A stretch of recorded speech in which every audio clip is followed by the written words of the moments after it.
ups or push-ups or something just to like psych them out, you know. And the funniest thing is that I started writing my book. You know, I told you I got arrested 3 times in one day. I thought that was a pretty interesting story for a non-criminal to be arrested 3 times in one day in a democratic country. So I started writing the book. But of course, it was so hard to finish it because, you know, we were so busy, mandates coming up and all this sort of stuff. And when they arrested me and put me in prison, one of the first thoughts I thought when I was actually in the cell, like after the transport and everything, the trauma of, you know, that sort of thing, I sat there and I was like, oh, they just gave me such a good story. And not only did they give me the good story, they gave me the time to finish writing the story. Like, there's no way I would have prioritised my book if it was not for those 22 days in prison. It gave me the time to finish it, and I wrote 200 pages by hand in there. And, you know, we don't write by hand very often, so it was pretty messy, but, you know, I did that. So what I learned from that is that often, depending on the situation, when they try to persecute you for doing something that you believe in, doing something that's right, and you know what's right and wrong, okay? We pretty much all do. It's not hard to decipher, to be honest. But when you're doing the right thing and you get persecuted for it, there's always a way for you to use that to your advantage. Always, always. Once you get past the shock of it, then you can always use it. Now, you should never create a publicity stunt. That would be wrong, right? But if it is handed to you on a platter, you should sure as hell use it as much as you can. And I have been riding that wave for over 2 years, and I will continue to do so because they gave me that gift. It was the best thing that could have happened to me for my purpose right now in this period of my life. I still have time to have children, but by right now, I don't. So I have to find purpose in another way. And because of jail, I've been able to network with people overseas. I've been able to travel to Europe. I wouldn't be here if I didn't go to prison. I'll tell you why. Because I probably wouldn't have had the confidence to take up all your space for this period of time, because I wouldn't have thought that my story was good enough. Prison gave me confidence to have a base to kind of talk about. So the point is, the joke's on them, and it didn't really work out very well for them. Actually, it really didn't work out well for them. On the front page of the book, the first thing you see, and you've probably seen that because we've got someone here who just was reading a few pages. Anyway, at the first page is thanks to Victoria Police and Daniel Andrews for the great story. I had to. They don't like the fact that I make fun of these things, but I just do. But anyway, so that happened. I got out of prison, and then, I don't know if you guys remember, but they got a warrant out, signed by a magistrate. Can you believe it? I mean, we can believe it now. Now we understand that magistrates are paid by the government in control, so of course they're going to go with the flow. But they signed a warrant forcing me to literally sit in a room with police officers and give them password access to everything.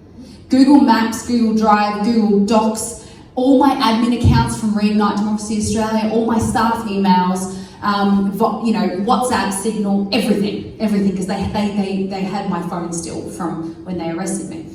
So your email addresses would have been, they wanted my database. They wanted my database. They were going to keep it, obviously. So I had a few choices. I could appeal it, which I did, and lost. So $80,000 wasted. Don't worry, we'll get it back. And if you supported me, thank you so much. Don't worry, it's not over. We're going to get it all back. But the point is, the next judge also signed off on it, you know. And I'm like, this is crazy. I'm not like a serial killer. I'm not even a drug mule.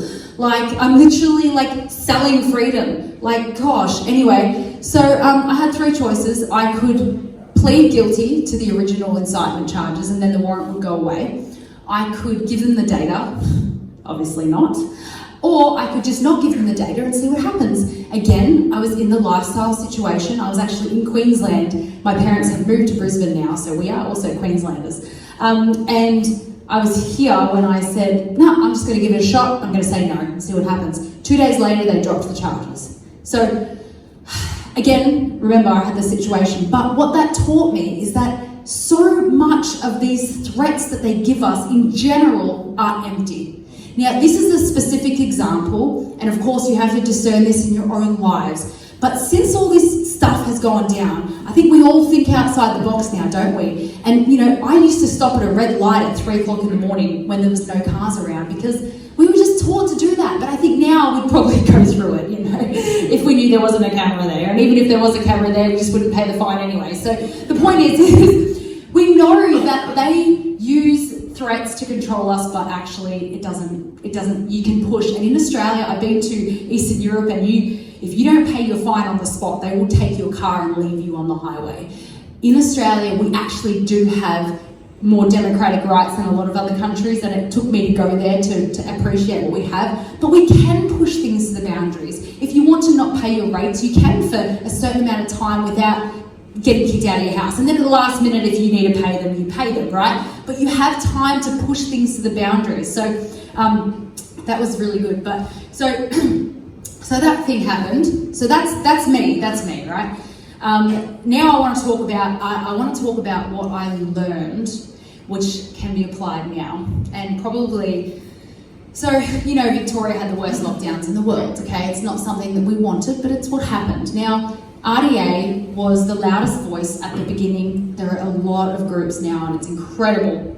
But at that time, we were just pumping stuff out, campaigns, this, that, and the other. And you know what I've learned? Is that if you try to do too many things at once, you don't do many things well.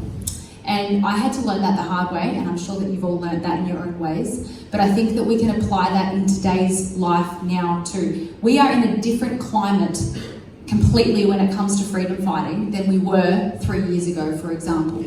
And I think it's really important that we reflect on what our skills are, where we find the most joy, where we have the most effectiveness, because someone can do something, if they're good at it, in an hour that you can do in 10 hours. And vice versa. You can do something in an hour that takes someone else 10 hours to do the same thing. Don't push yourself to do things that aren't in your lane. And I'm not saying you need to stay in your lane. I'm just saying that if you want to be effective, you need to pick and choose what you want to do. It's also not our job to know everything and to be a part of everything. Now, if you can't do anything about it, why do you have to